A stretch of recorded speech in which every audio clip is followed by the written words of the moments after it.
Muchos años después, frente al pelotón de fusilamiento, el coronel Aureliano Buendía había de recordar aquella tarde remota en que su padre lo llevó a conocer el hielo. Macondo era entonces una aldea de 20 casas de barro y caña brava, construidas a la orilla del río de aguas diáfanas que se precipitaban por un lecho de piedras pulidas, blancas y enormes como huesos prehistóricos.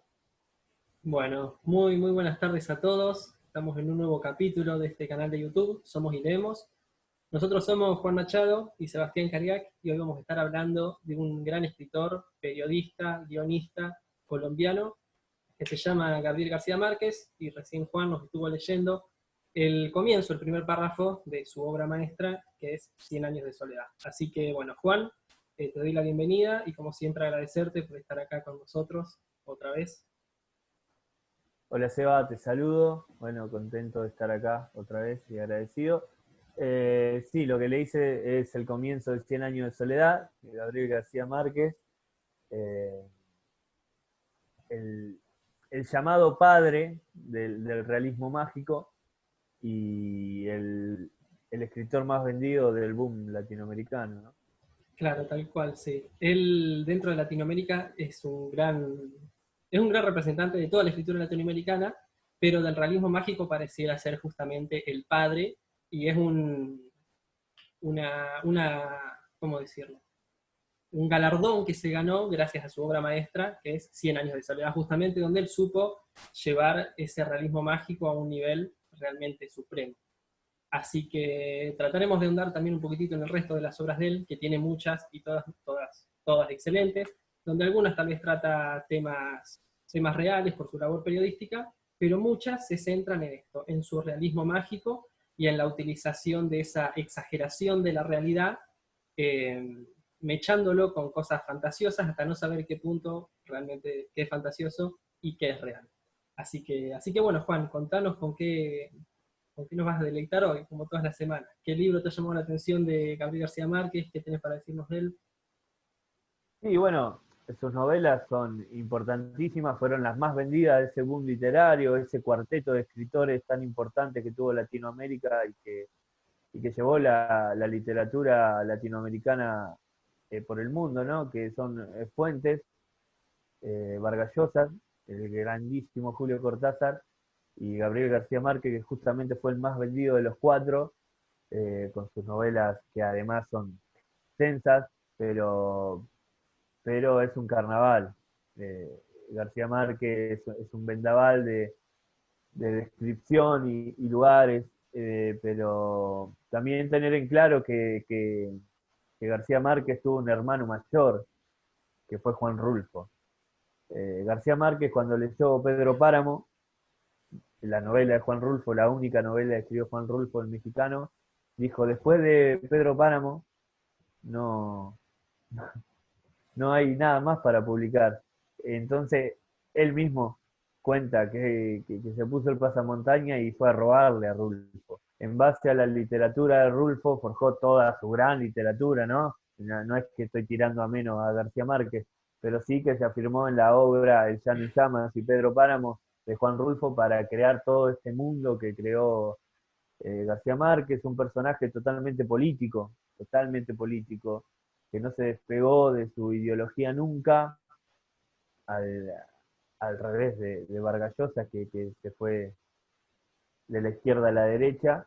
Él se mantuvo siempre a la izquierda, fiel a la revolución cubana, fiel a Fidel, a su amigo Fidel, un personaje totalmente político, un gran periodista y alguien que describía como nadie. Si bien sus novelas son muy importantes, a mí me parece que hay, hay varios cuentos que a mí me fascinan de él. Esa enorme alegoría que tiene de que algo malo va a pasar en el pueblo es un gran cuento, al igual que Alguien desordena las rosas, que me parece un cuento extraordinario, García Márquez. Igual que El Ojos de abogado perro más azul. hermoso del mundo, sí, El abogado más hermoso del mundo también. Eh, Claro, esos cuentos Creo que algo terrible va a pasar en este pueblo, ¿no? Que de hecho, bueno, les comentamos que después vamos a subir el cuento al canal de YouTube. El resto de los cuentos, como alguien desordenó las rosas o Ojos de perro azul, pertenecen a un libro de cuentos que se llama justamente Ojos de perro azul, que es uno de los primeros que largó García Márquez antes de adentrarse de lleno en todas las novelas que él tuvo, ya sea Cien años de soledad, El amor en tiempos de cólera. Escribió muchas novelas, pero él también es un gran cuentista, tiene unos excelentes cuentos pertenecientes a ese libro, y también ha hecho otro tipo de relatos reales, como por ejemplo fue el libro llamado Relato de un náufrago, donde él con su labor periodística entrevista justamente se me fue el nombre ahora, a, bueno, el protagonista, después se los digo, de Relato de un náufrago, que Sí. terminó desencadenando terminó destapando en realidad toda una historia que había escondida atrás con la dictadura militar que había de Colombia en aquel momento, que le terminó valiendo el exilio como a tantos otros. Sí. Yo acá lo voy a buscar, Relato de un náufrago. Luis Alejandro Velasco, ahí está. Luis Alejandro Velasco, es verdad, estaba en un cargamento que estaba de contrabando, que era una historia que no se conocía hasta ese momento, y en la revista en la que estaba Gabriel García Márquez, fue y entrevistó después de que el personaje ya había sido considerado hasta héroe cuando llegó y después totalmente olvidado, donde un montón de publicidad le había sacado todo tipo de vida prácticamente, y Gabriel García Márquez destapó toda una historia que hasta ese momento no se conocía, que en realidad el barco no se había inundado por una cuestión de la tormenta, sino porque venía con un cargamento de contrabando que justamente la dictadura militar había intentado tapar, y bueno, lo terminó revelando, sí, y le terminó valiendo el exilio, que se terminó yendo a París. Lo que quiero decir con esto es que Gabriel García Márquez no es solamente novelas de realismo mágico, también tiene una injerencia política en su periodismo, ¿sí? En su carrera periodística, y que si bien en muchas novelas no las atacó de forma directa, casi tampoco nunca se despegó de eso. Porque él en muchas novelas, por ejemplo en Cien años de soledad, ahora se me viene, hay discusiones entre conservadores y liberales, y siempre deja entrever un poquito su postura. Desde mi punto de vista no era tan, a pesar de ser un gran amigo de Fidel Castro, reconocido y demás, no me parece que sea un exponente del comunismo. Creo que de hecho en algunos momentos hasta que lo criticó, y era más defensor tal vez del socialismo y demás, y porque había conocido con unos amigos algunos sistemas comunistas y como que había vuelto muy desencantado, y creo que también hizo algunas críticas respecto de eso, pero de todos Sí, modos pero nunca, a Fidel nunca.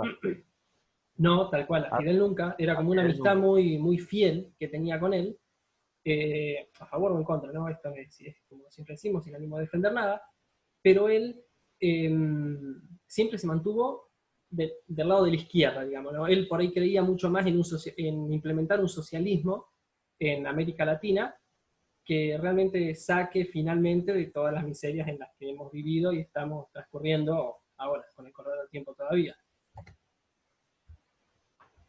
Sí, sí, él siempre dejó su postura política clara, fue un defensor de Fidel por amistad eh, y por ideales, si se quiere. Inclusive en un momento en Cuba se torna una situación en base a un poeta que había criticado a la revolución cubana, y entonces los escritores del boom, encabezados por Vargas Llosa, firmaron una carta pública para la liberación de ese poeta cubano, y cuando García Márquez vio su nombre, que ni siquiera le habían consultado, puso el grito en el cielo porque él no podía.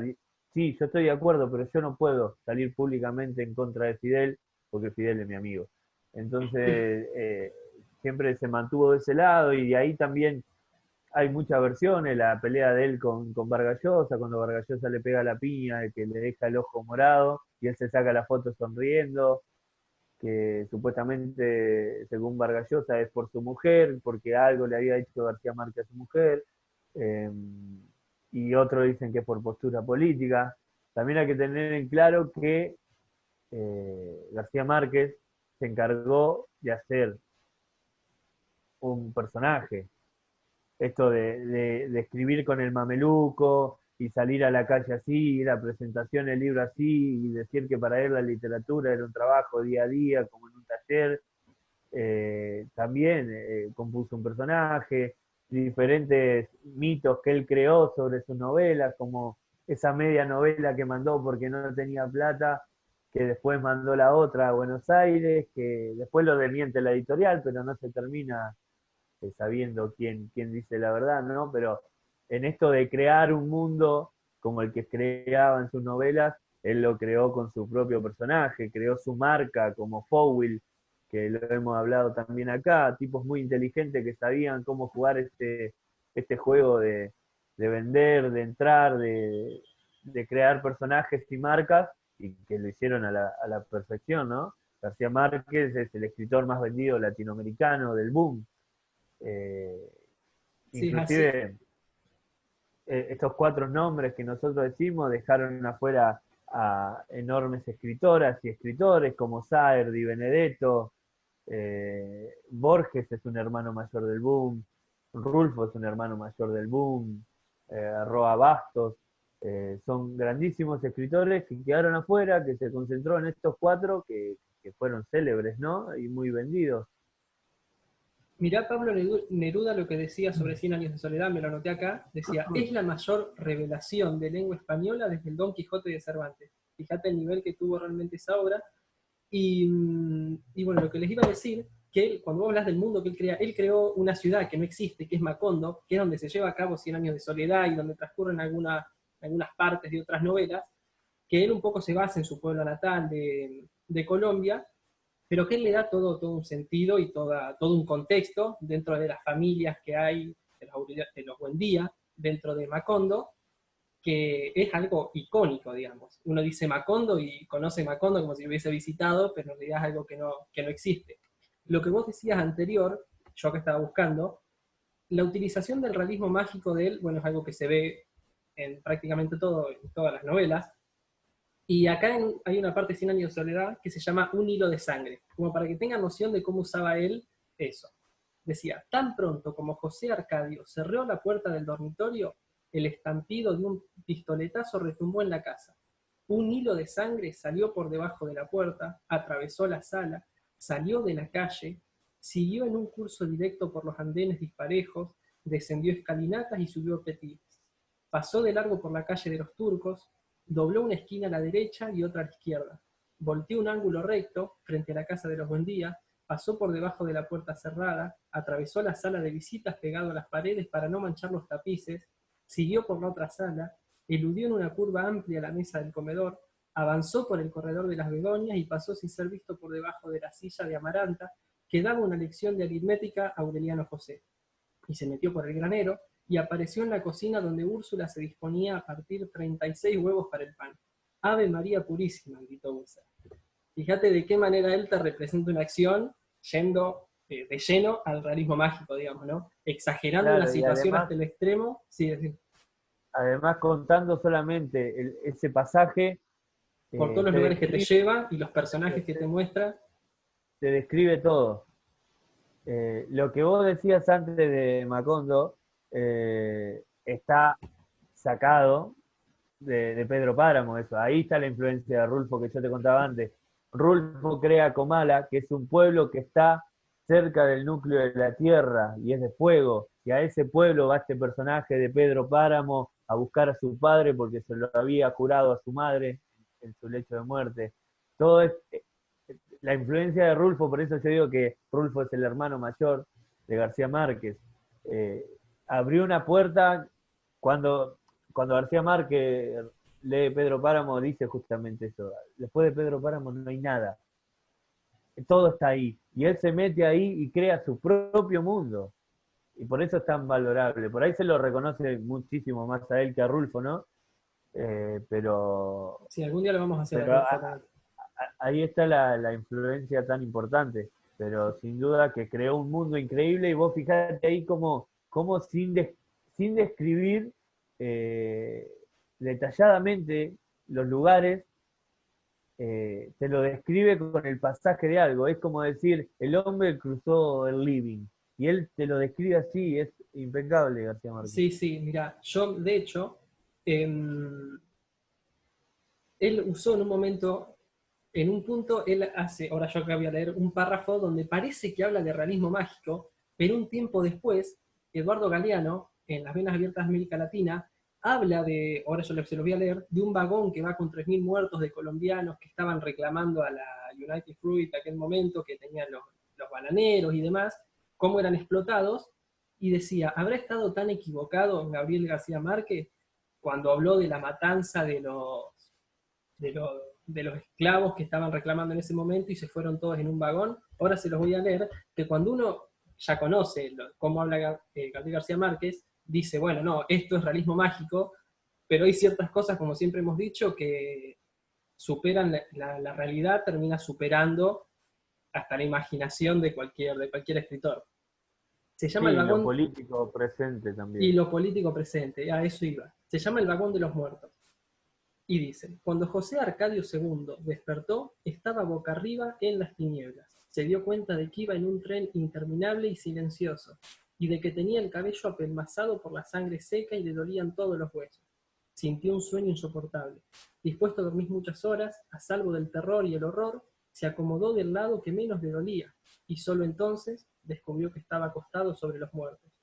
No había un espacio libre en el vagón, salvo el corredor central. Debían de haber pasado varias horas después de la masacre, porque los cadáveres tenían la misma temperatura del yeso en otoño, y su misma consistencia de espuma petrificada, y quienes lo habían puesto en el vagón tuvieron tiempo de arrumarlos en el orden y el sentido en que se transportaban los racimos de banano.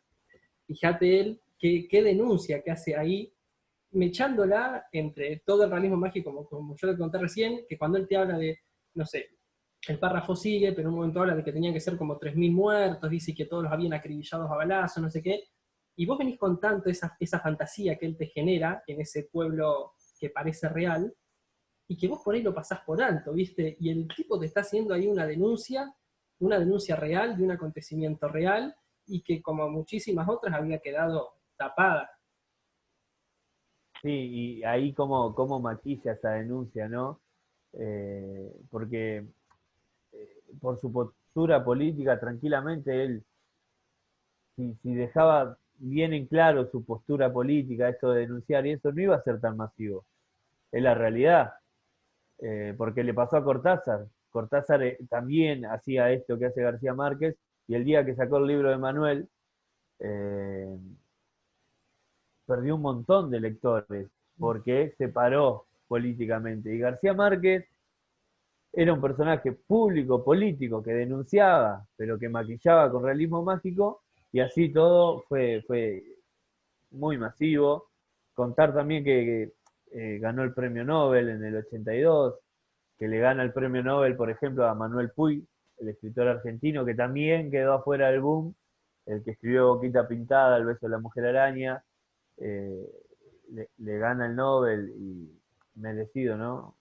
Sí, La sí, sí. obra de García Márquez es indiscutible, como decía vos, no solamente ficcionó novelas y no solamente es realismo mágico, también es la política, el enorme trabajo que hizo como periodista, como crítico literario. La verdad que era un abanico de cosas, como eran un abanico de cosas sus libros también, ¿no? Fíjate lo que había dicho, o lo que decían de él, creo que era su compañero Plinio Mendoza, que él había dicho. Para él, el deber del escritor revolucionario es escribir bien. Y el ideal es una novela que mueve al lector por su contenido político y social, al mismo tiempo por su poder para penetrar en la realidad y exponer su otra cara, que es claramente lo que hace Gabriel García Márquez en sus novelas. Sí, sí, ahí Eh, se está definiendo como escritor. claro, yo lo que te había dicho hoy, yo lo había leído en algún lado, y que justamente este amigo decía de él. Él es amigo de Fidel Castro, pero no creo que sea partidario del sistema, porque nosotros visitamos el mundo comunista y quedamos muy desencantados. Como que eso también, yo no creo que hablen, eso, yo sé que muchas personas lo criticaron a García Márquez por eso, pero para mí no habla mal de García Márquez. Creo que habla bien de que él tenía una amistad tan cercana con Fidel Castro y que eso no lo aleje de un pensamiento crítico para su punto de vista decir, no sé, esto está bien o esto está mal. Sin importar que Fidel Castro tengan una relación tan íntima con él. No me parece a mí que eso sea un punto de crítica bajo ningún aspecto. Me parece que la crítica sería que por ser amigo de Fidel Castro defienda absolutamente todo, aunque él realmente no lo piense así. No sé qué opinas vos, pero yo he visto muchas críticas de él respecto a eso, como que estaba medio en el medio, como que no se iba ni para un lado ni para el otro, pero me parece que el tipo tenía bastante claro los ideales, y las amistades, y las relaciones. Sí, inclusive, bueno, en la primera época de la Revolución Cubana, todos eran amigos del campeón, digamos, ¿no? Vargas Llosa, Fuentes, todos estaban con esa postura política. Cortázar la mantuvo, militando en Nicaragua, por ejemplo.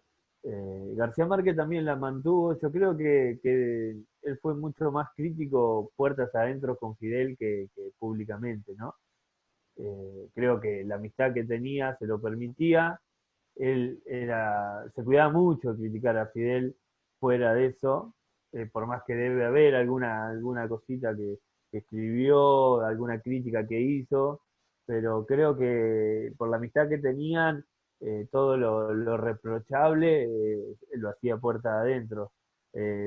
Públicamente se cuidaba muchísimo, lo defendía muchísimo, tanto a él, a Fidel, como a la Revolución Cubana, y inclusive perdió la enorme amistad que tenía con Vargas Llosa.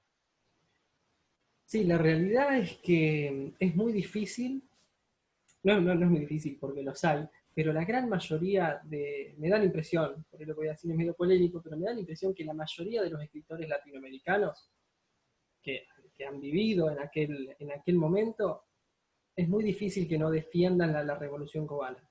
Sin entrar en detalles de qué cosas estuvo bien o qué cosas estuvo mal, hay un fundamento atrás de todo eso que una gran cantidad de escritores lo defendían y no eran pocos y eran escritores que sabían lo que decían. No sé, eso yo creo que da una postura como latinoamericano, porque todos estos autores de los que nosotros estamos hablando son autores latinoamericanos y que por ahí, no sé, para no entrar de nuevo en Galeano, no sé, si vos te pones con García Márquez, por ejemplo, él también hace una crítica, si te pones con Cortázar, con Benedetti, van saliendo como de abajo de las piedras todos escritores que de una forma u otra lo criticaron y que se sentían, no representados, pero sentían que estaban entendiendo esa revolución cubana que se estaba dando en aquel momento. Nombramos la revolución cubana porque Gabriel García Márquez era un amigo reconocido de Fidel Castro. ¿Sí? Sí, Entonces por eso nos parece apropiado nombrar eso y también nos parece apropiado, o desde mi punto de vista, si no estás de acuerdo decímelo, pero creo que la gran mayoría de los escritores estaban al menos de acuerdo con los ideales de aquella revolución cubana.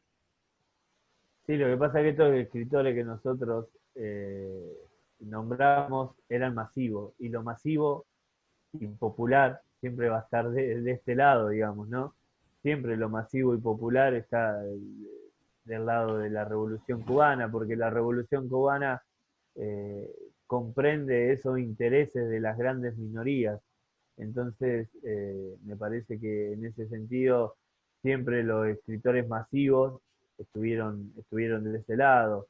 Cortázar, García Márquez, Roque Dalton, qué sé yo, si venimos a Argentina, Pacurondo, Rodolfo Walsh, eh, qué sé Sí, yo, sí, sí, sí. estaba Borges, estaba Vargas Llosa, sí, están, pero son lo menos. Yo creo que los grandes escritores latinoamericanos y escritoras han estado del lado de la Revolución Cubana, siendo críticos, obviamente, Claro, sí, sí. y no siendo fanáticos ciegos, pero yo creo que todo escritor latinoamericano fue a ver la Revolución Cubana y eso le cambió la visión sobre el continente. Le pasó a Rodolfo Walsh, le pasó a Pacurondo, a Roque Dalton, a Cortázar, ni hablar. Cortázar hizo así, dio vuelta, fue un antes y un después de conocer la Revolución Cubana. Lo mismo García Márquez, que llega por ahí a su amistad con Fidel, llega más del lado del fanatismo y se terminan siendo grandes amigos y compañeros de vida. Tal cual, bueno, Oestergel, que lo hicimos el otro día, sin ir más lejos, es un claro ¿Eh? exponente que yo bueno, nos fuimos un poquito del tema de García Márquez, pero lo que quería dejar es como esa idea del Che Guevara que, bueno, obviamente tan recontra vista y recontra usada en todos los aspectos, estos escritores se han encargado de elogiarla y en la mayoría de las veces hacer público su conocimiento o su postura respecto a eso. Bien o mal, no queremos juzgar eso, queremos decir una realidad que la mayoría de los escritores pareciera siempre estar encaminados por ese lado.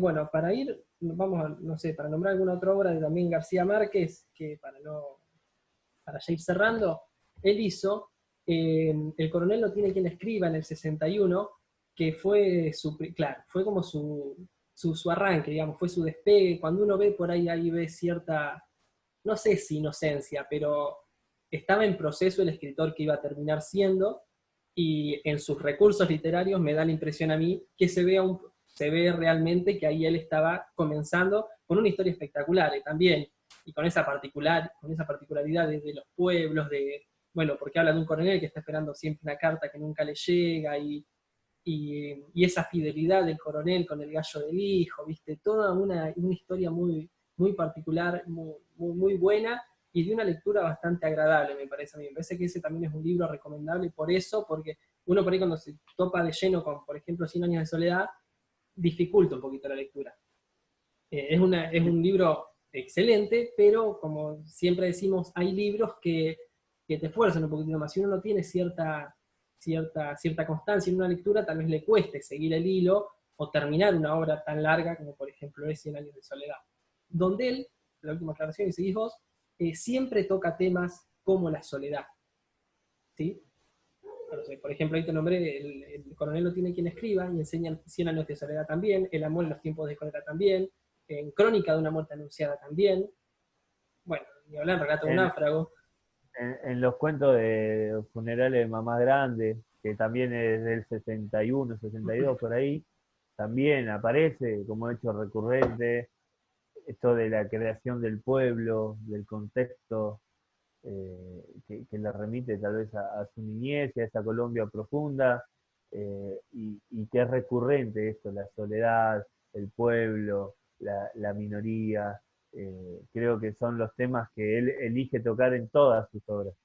Tal cual, tal cual. Y lo hace, como, bueno, como venimos diciendo, de una manera muy particular, ¿no? Mira, yo acá me lo había notado porque me había olvidado.